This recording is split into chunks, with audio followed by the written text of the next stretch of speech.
preparing for. Owen Callan is an economics and trade correspondent for the Financial Times, and John Person is president of nationalfutures.com. John, President Bush said during the State of the Union address that the world will not tolerate Iran getting nuclear weapons. Is the potential for an American conflict with Iran behind this plan to stockpile petroleum? What do you think? Well, I don't know if it's the actual impetus, but I definitely believe that with the heightened tension and escalation of violence in Iran, there's a clear message that President Bush was sending in last night's speech to Iran that, you know, first off, training terrorists and having them in Iraq, number one. Number two, clearly violating all UN resolutions to stop accelerating a nuclear program was one of the agendas that President Bush sent in his message last night to the American public. So can something happen? Well, President Bush has a history of definitely following suit and making sure that UN resolutions are met, as we saw him with the invasion in Iraq. Will it happen again? It depends on Iran and where they proceed with their nuclear program. Yeah, Melissa? I don't know. Owen, I talked to traders and analysts today who interpreted this SPR move, you know, as a hint that things are not going as well in Iran and Iraq. What do you think?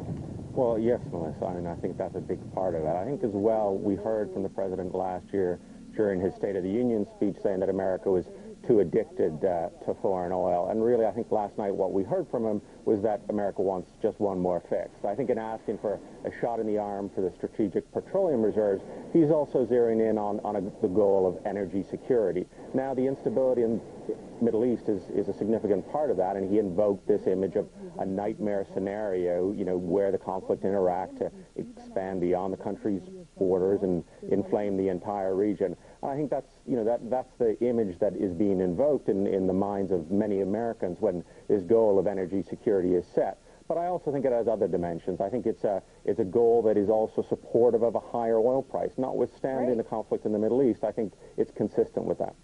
John, is there a threat that other countries will take notice and they'll start stockpiling their own reserves, and won't that just drive the price back up?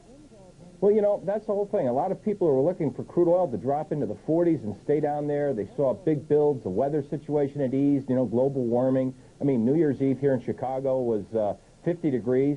You know, good argument for global warming, and that reduced the demand for fossil fuels, and as we've seen an increase in stockpiles.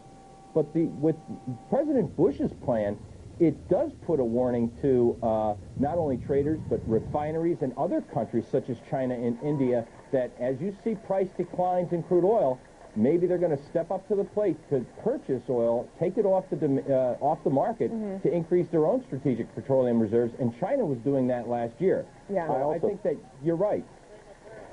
To each of you, quickly before we go, what do you think the price of crude will be over the next 6 months? John, let me start with you. I believe that within 6 months we'll probably be minimum back up to the $65 and possibly even $70 with any type of supply disruption threat. Oh, I hate that. Owen, what do you think? Next 6 months? Well, Melissa, John watches the market very closely indeed, and I'm not about to call a bottom in the market, but I do think the objective of energy security is consistent with a higher price of oil. If you're going to get to those difficult-to-reach places in the ground and employ the expensive technology needed to do that in order to, you know, tap into domestic reserves, you're going to need a higher oil price to make that affordable, kind of prices that John is talking about. All right, gentlemen, thanks so much for joining us.